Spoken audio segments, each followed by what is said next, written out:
Hello, everyone. Welcome back to From the Dark Side. I'm your host, Sherry. Today's case is out of Colorado. A 62-year-old man is found dead in his home, and police learned there had been another recent attempt on his life just a few weeks before. This is a case of love, deception, and murder that shocked the quiet town of Whitewater, Colorado. Who wanted this friendly guy dead so bad? The answer is close to home. This is episode 158, The Case of Alan Helmick.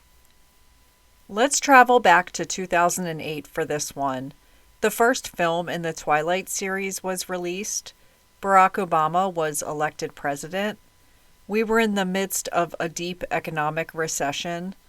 The Snuggie, the first blanket with sleeves, hit the shelves and people loved it. A massive fire erupted at Universal Studios in Florida, and master copies of some iconic films were destroyed, such as Back to the Future and King Kong. And in weird news from 2008, Nigerian police arrested a goat on suspicion of armed robbery. Locals claimed a thief used black magic and witchcraft to transform into a goat to escape arrest. Nigerian police actually held the goat in custody thinking he would turn back into a human, but surprise, he never did. Alan Helmick lives in Whitewater, Colorado. A little background info on Alan. He was born in 1945. He is 62 years old at the time of our story in 2008.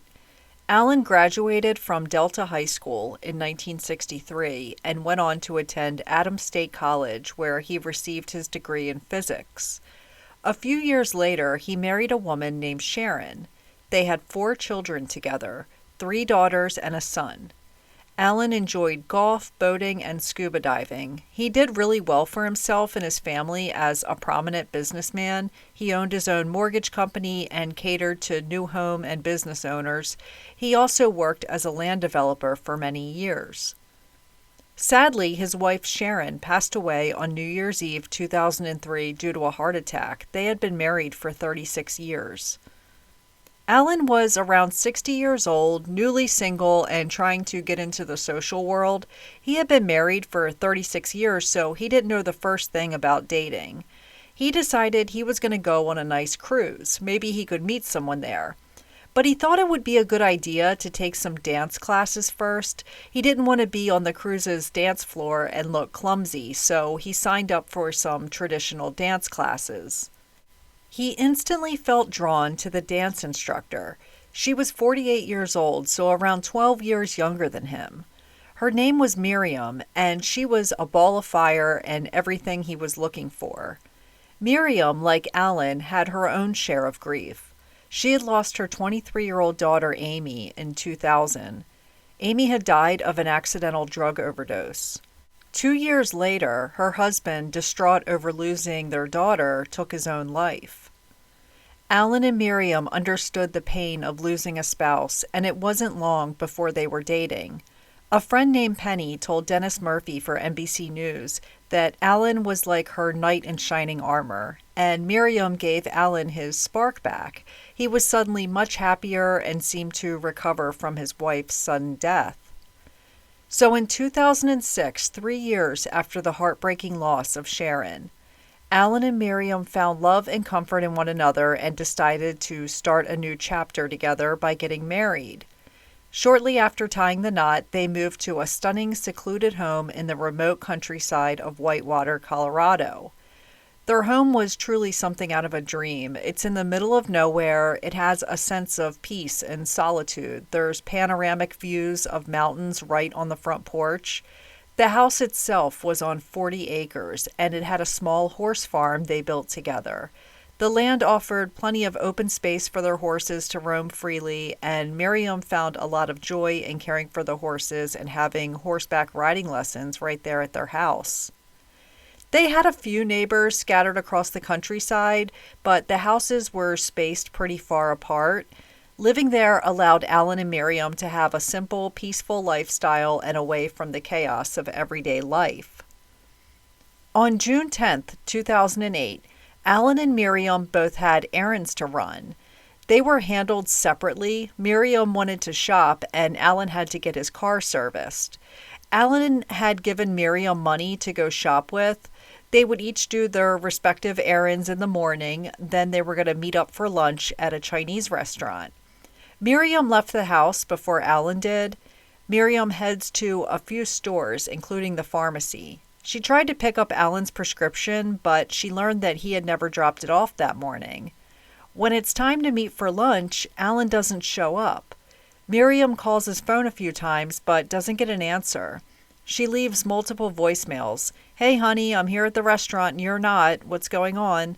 Miriam gets tired of waiting around for Alan to show up, so she decides to just head back home. It's around noon. When she walked inside the house and called out to Alan, he doesn't answer. She heads to the kitchen, where she finds Alan deceased from a gunshot wound to the back of the head. The kitchen was ransacked. Drawers were pulled open, chairs flipped over. She calls 911 and is crying so hysterically that she can't even give the operator her address. She had to spell out her street name. When police arrive, they find Miriam kneeling over Alan, still crying hysterically. They begin processing the crime scene. Suicide was ruled out since there's no gun found next to the body. At first glance, it appears as a robbery gone wrong. But something seemed off. For example, this house is in the middle of the mountains. Nobody comes back here except the people who live out here. Only the kitchen was ransacked. The rest of the house was untouched. The kitchen drawers were all pulled out to the same length. Most robbers aren't going to look in kitchen drawers. People don't usually keep valuables in their kitchen. If they looked in my kitchen drawers, they're only going to find Scotch tape and every phone charger I've owned since 2014. Most of the time, when a robber is in your kitchen, it's to get a knife to use as a weapon, and Alan wasn't killed with a knife. He died from a gunshot wound. The trash can is flipped over. It all looks staged, like if you had 5 minutes to make a room look like a robbery had taken place. Alan's body is removed from the house and taken back to the medical examiner's office for an autopsy. Meanwhile, media is setting up camp outside their house, with reporters telling viewers that a deadly robbery had taken place here at this home in Whitewater, Colorado. Miriam had come home at lunchtime, and Alan's time of death was estimated to be sometime that morning while she was gone, but it could have been as early as 3 a.m. Meanwhile, Miriam is taken to the police station. They want to know if Alan had any enemies or if he had any recent bad dealings with a customer. They also need to question her whereabouts. Side note, I'm sure you all know this, but I'll tell you anyway. Anytime someone is murdered, the spouse is always looked at first. If something terrible happens to your spouse, you best believe the police are going to want to sit down and get a statement from you. They will also check your hands for gunshot residue if a gun was involved. They may even ask you to take a polygraph. It's nothing personal. It happens in situations like this, and the first 24 hours are always the most crucial. The detective tells her, "Okay, walk us through your day." She said she was out running errands all morning. She went to a few stores. In fact, she says that she has the receipts in her pocket for every store she went to that day. She says she called Alan a bunch of times and left voicemails since he didn't meet her for lunch like they had planned. She pulls out a wad of receipts from her pocket and hands them to the detective. Everything checks out. Her cell phone pinged off of towers local to where she said she was that morning. She's seen on surveillance at all the stores she said she was at. Voicemails were definitely her voice. They ask her if there's anything going on with any of his kids. She says Alan Jr. has some issues. There was tension between him and his dad. She said Alan Jr. was consistently bumming money off of his dad and had a few run-ins with the law. Just to skip ahead, Alan Jr. was brought in for an interview. He confirmed that his dad had recently cut him off financially, but Alan says he loved his dad and he would never do anything to hurt him. Alan Jr. ends up getting cleared. Police found he had nothing to do with his dad's murder. There were a lot of other friends and family of Alan's as well who were questioned and cleared one at a time. Miriam gives detectives another piece of info that they were not aware of. She said just a few weeks ago, someone attempted to take Alan's life in another county. You figured she would have started out with that piece, but she was more concerned about showing her receipts from everywhere she had been that day. So Alan recently had put his portion of a title business up for sale. He and Miriam met someone at the business so they could go through the final pieces. Alan was handed a check for $100,000 for his share. Alan and Miriam walk back out to the car, and Miriam tells him that she has to run and use the bathroom. She had been having stomach issues that day, and when they got there, she had to run to a local business and use the bathroom while he went inside. Once the meeting was over, they go back out to the car, and she tells Alan she's got to run to the bathroom again, so Alan waits for her in the car. While waiting for Miriam to return, Alan looks in his rearview mirror and sees smoke. The back of his car was on fire. Miriam gets back, and Alan yells for her to find a fire extinguisher. They quickly put out the fire. They're lucky it didn't explode. The prosecutor in this case told Forensic Files that Alan got lucky for some reason. The conditions weren't right at the time. This could have had something to do with the car having a full tank of gas at the time. The police come out and discover someone had placed a long piece of rope in his gas tank. Someone had set this in there and then struck a match while Alan was inside the business. Of course, there's no surveillance cameras at any of the other businesses around. The officer with Alan and Miriam at the car taking down the report said Miriam said she suddenly wasn't feeling well again and she had to run back to the bathroom. This is like shit number 3 in the last 30 minutes. Sorry, I should edit that out. Miriam didn't go to the bathroom she had just used, which was close by. She actually went through 4 lanes of traffic to get to a different bathroom. She didn't come back until after the officer had left. The police in this county interviewed Alan and asked him if he knew of anyone who wanted to kill him, and he couldn't think of anyone. He mentioned he turned down a lot of loans in his years of doing business, but he doesn't believe it was a former client. They asked him, "Do you think it was possibly your wife?" His answer was, "No, I don't think she would do something like that." They lie and tell him they have her on surveillance standing at his gas tank when she said she was going to the bathroom. Alan doesn't fall for it. In fact, Alan wants to write this car fire attempt on his life off.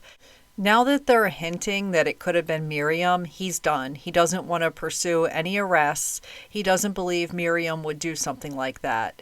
He did say there were some kids on bikes that had ridden by while he was sitting in his car, and maybe they did it as a prank.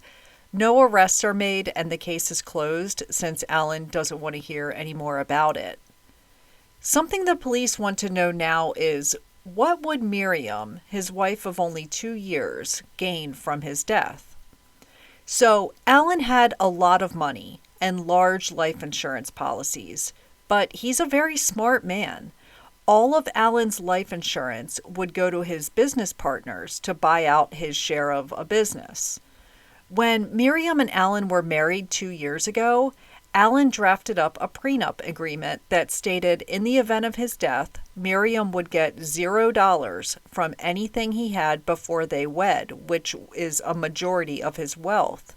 He and Miriam had only been married for 2 years. 99% of what he has in investments is from before they were married. So the bottom line is that Miriam doesn't have a real motive to kill Alan. He gave her all the money she could want. Miriam had said she wanted to open her own private dance studio and teach lessons, so Alan bought her own studio. She wanted to buy horses and give lessons. He bought her horses. Some of his business friends warned him about this. They told him, "Alan, investing in a dance studio and horses, you're not going to make a good return. These are not good investments." Alan understood that, but wanted to make Miriam happy. So anything she wanted, he bought for her. If he died, all of these lavish gifts would come to an end and she wouldn't get anything since she signed a prenup.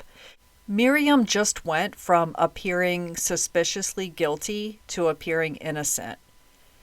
Miriam decides she's going to go back to their house and continue to live there. Friends and family warn her that whoever did this to Alan may come back and she could be next. But Miriam isn't bothered by this. She says, "This is my home. I'm going to stay there." Miriam is broke. She has no money coming in. She has to sell off her horses and property that they own together. All of Alan's money is gone. It went to his kids or whoever the beneficiary of his estate was. She doesn't know how much longer she's going to be able to stay in this big house. She has no money to make the payments on it. One of Miriam's good friends says that she talked to Miriam almost every day on the phone. Miriam told her there were some strange things going on in the house where she lived alone. Cabinets opening randomly, a door was unlocked that she says she knows she had locked. She also says a suspicious white truck was spotted driving by her house a couple times. She asked neighbors if they saw anybody lurking around her house, and none of them had.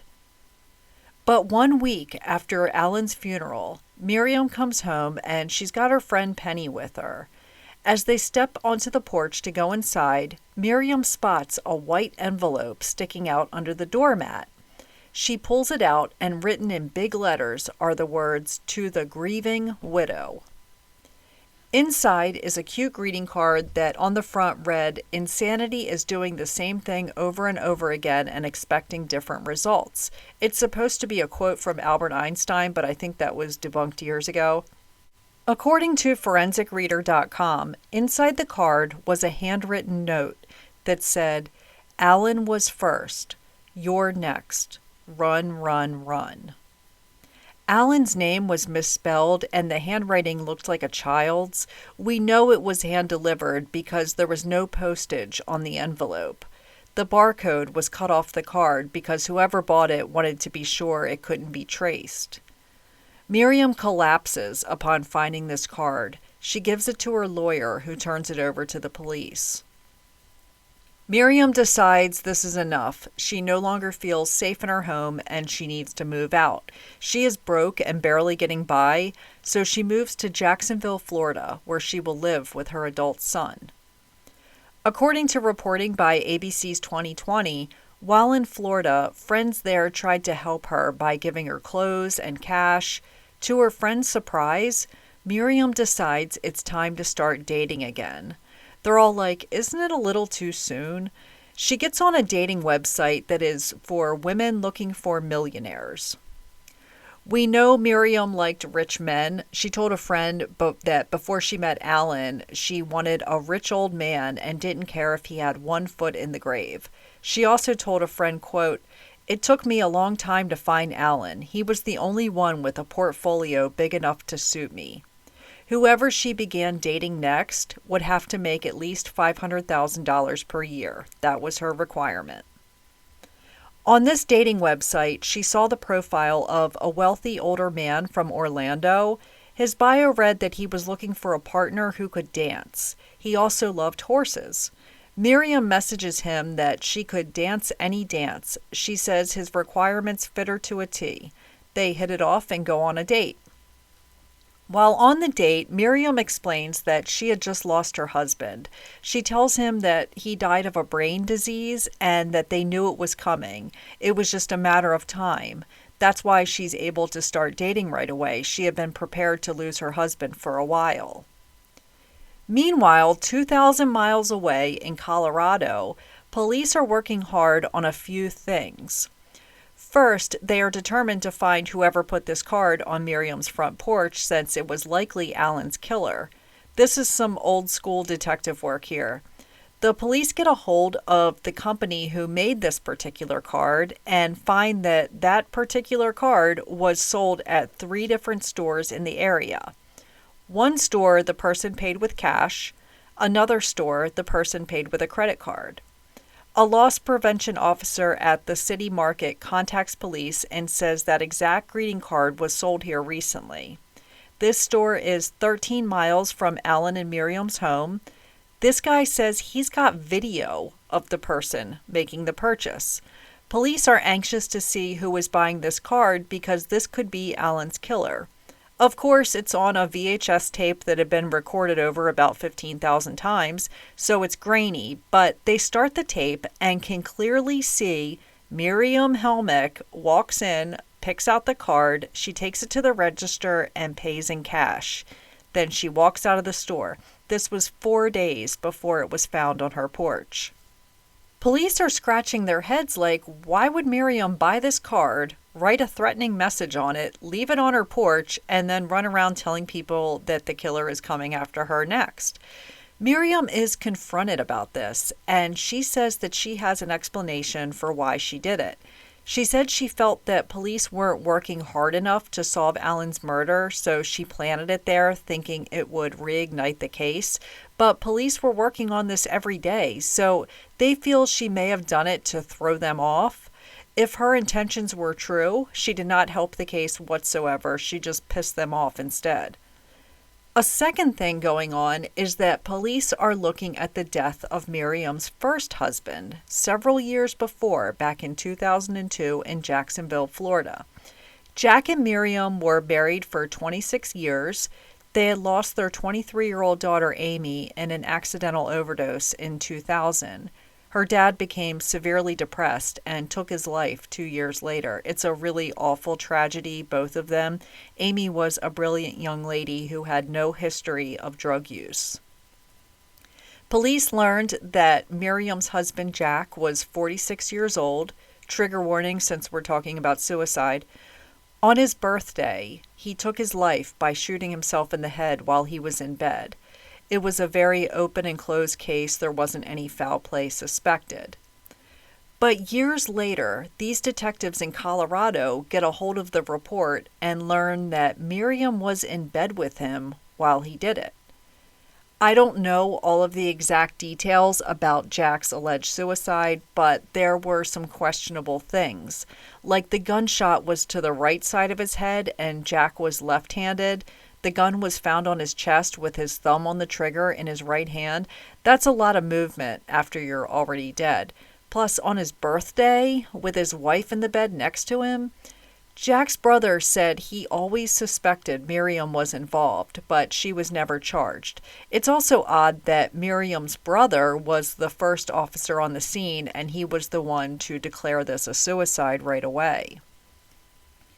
According to reporting by ABC's 2020, Miriam and Jack's son was home at the time of his dad's death, and he remembered hearing a shot, and his mom came running out of the house screaming.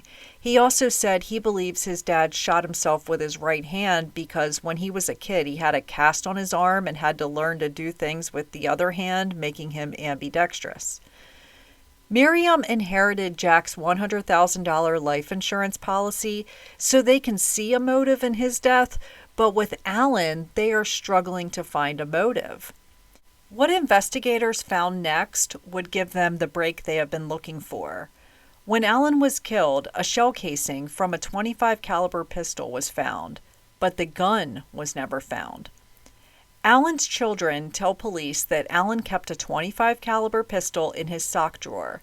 That gun was nowhere to be found. So we're going to go back decades.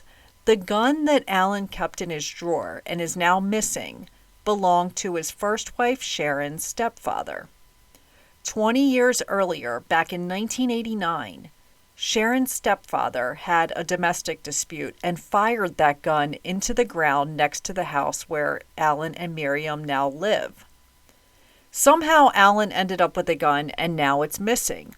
Detectives are wondering if they can find the bullet that was fired into the ground 20 years earlier and compare it to the bullet that killed Alan. If they find it and it's a match, that would mean that someone used Alan's gun to shoot him with. It wasn't a random robbery gone wrong. The Mesa County Sheriff's Department has a retired officer who's really good with a metal detector. This guy can find anything. So they ask him for his help. Could he go over the 40-acre property and find a bullet that was fired into the ground back in 1989? This is a really long shot, but this could make or break the case. Lo and behold, he finds the bullet. They dig it up and compare it to the bullet that killed Alan, and it was a match. To summarize, a bullet was fired in 1989 at the ground. The next bullet in line to come out of that gun was in 2008, which went into Alan's body. Police now have enough evidence to arrest Miriam for Alan's murder. Just a few things the investigators found which helped them point to Miriam. This wasn't a witch hunt. They don't have tunnel vision. They had things that contributed to Miriam being a suspect. Remember the car fire a few weeks before Alan's death? They learned that Alan and Miriam had rented a movie before this fire happened, just a few days before. The movie was No Country for Old Men. In the movie, the character played by Javier Bardem places an article of clothing in the gas tank of a car. He then lights it and walks away, and the car becomes engulfed in flames. Police believe this inspired Miriam to put a piece of rope in Alan's gas tank and start a fire. You think Alan would have said, "Didn't we just watch something similar to this?" I don't know if this movie rental would hold up in court very well, since it could be coincidental.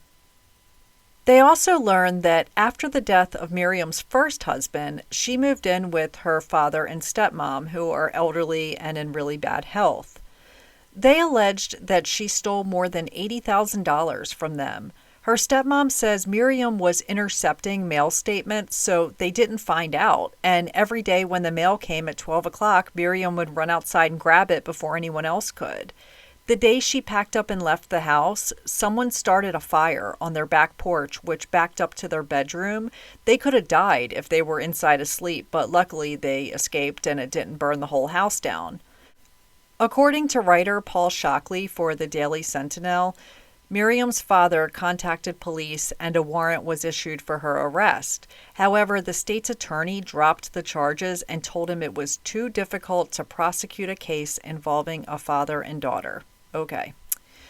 Miriam tried to take out a $2 million life insurance policy on Alan a few months before his death, but it was denied since they required that Alan have knowledge that a policy was being taken out on him.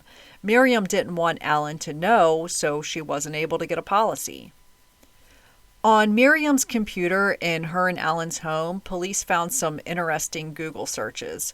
Over 180 searches for Alan's medications. She searched Ambien overdose and Viagra overdose. There was a search for what happens if you mix Ambien with Viagra. Ambien is a sleeping aid. Viagra is for erectile dysfunction, so you can picture what would happen. Someone had also used her computer to search for how to put a horse down. Alan's children say in the weeks leading up to their father's death, they weren't able to get a hold of him. They would call the house phone and Miriam would answer and say he's not feeling well, he'll call you back later, but he never did. They eventually started calling his cell phone and Miriam would answer it too. They were really beginning to worry about him since they couldn't reach him. Just to jump ahead, Miriam's defense team would claim that Alan was in advanced stages of heart disease at the time of his death, so according to them, he really was sick. It wasn't Miriam keeping him isolated from his children. The medical examiner also confirmed he was in advanced stages of heart disease, but that still doesn't explain why he couldn't pick up the phone and call his children who were desperately trying to reach him.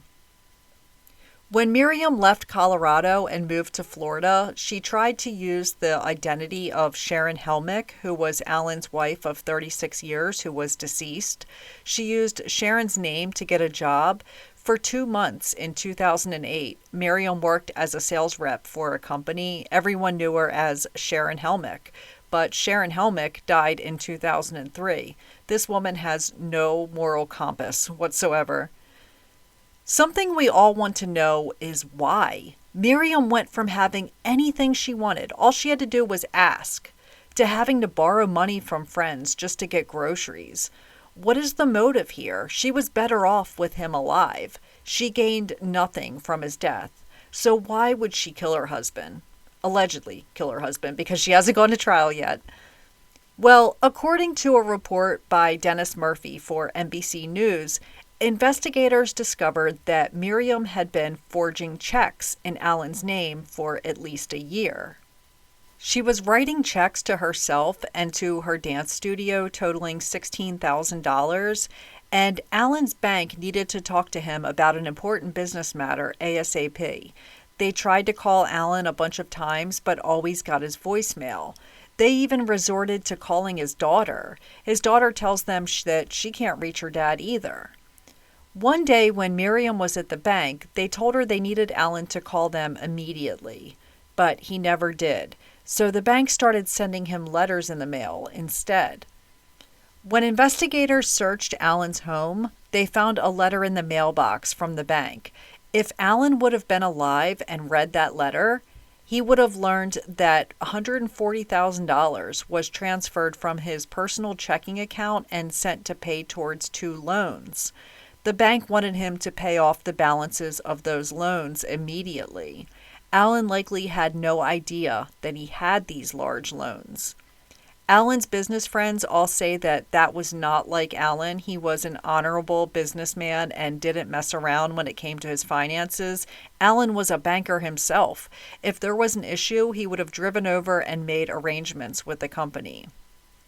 So the motive could possibly be that Miriam killed Alan because she was stealing a lot of money from him and he was getting ready to find out about it.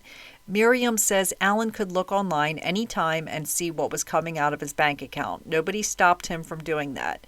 And she says that anything that was written, it was written with his approval. Friends and family say that if Alan had learned that Miriam was stealing money from him, he would have kicked her out and divorced her. They believe Miriam was very close to being exposed for stealing all this money. By late 2008, Miriam has settled into her new life in Florida, but police in Colorado are getting ready to surprise her. They contact the police in Florida and a warrant is issued for her arrest. Miriam is arrested for the murder and attempted murder of her husband, Alan Helmick. She is extradited from Florida back to Colorado. Miriam goes to trial and a jury found her guilty of first-degree murder for shooting Alan, attempted first-degree murder for setting his car on fire, and 10 counts of forgery. The verdict came after only 5 hours of deliberating. Miriam attempted to take Alan's life by setting his car on fire when she went to use the bathroom. Then 6 weeks later, she shot him in their home. She then ransacks her kitchen, no other area of the house. After this, she tried to create alibis by going to different stores and leaving voicemails. She kept receipts from each store that she went to.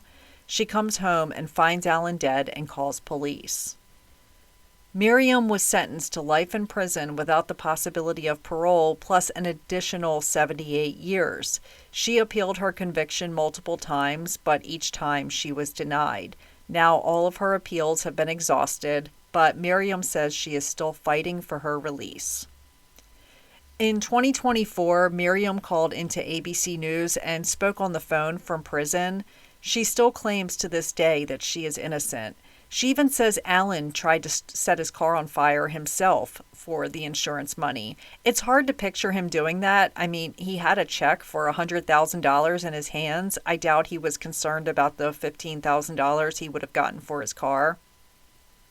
Miriam also claims that police found no gunshot residue on her hands. When asked about the gun, she said she had no idea where it is or whatever happened to it, but she didn't shoot it. Miriam is currently serving her life sentence at Denver Women's Correctional Facility. I feel bad for Miriam's son. He lost his sister, then his father. Now his mother is away for life. He's innocent in all of this. Chris, however, still believes his mom is innocent. I feel bad for Alan's children, his 3 daughters and 1 son. First, their mother dies. Their father remarries within 2 years to a younger woman who they had their suspicions about all along, and then he is murdered 2 years later. I'm glad Alan had a good life and marriage with his wife Sharon for all those years. All of this bad stuff happened in the final 2 years of his life. I hope his family finds comfort in knowing his killer will never see the light of day. Alan is fondly remembered for his kindness and generosity. He gave chances to people with their mortgages and loans who would have been turned away by others. He was a good guy. He is buried at Mesa Cemetery in Delta, Colorado. If alive today in 2025, he would be 79 years old. Rest in peace to Alan Helmick. That's it for this week, and I'll see you all again here on the dark side. Take care, and much love to you all.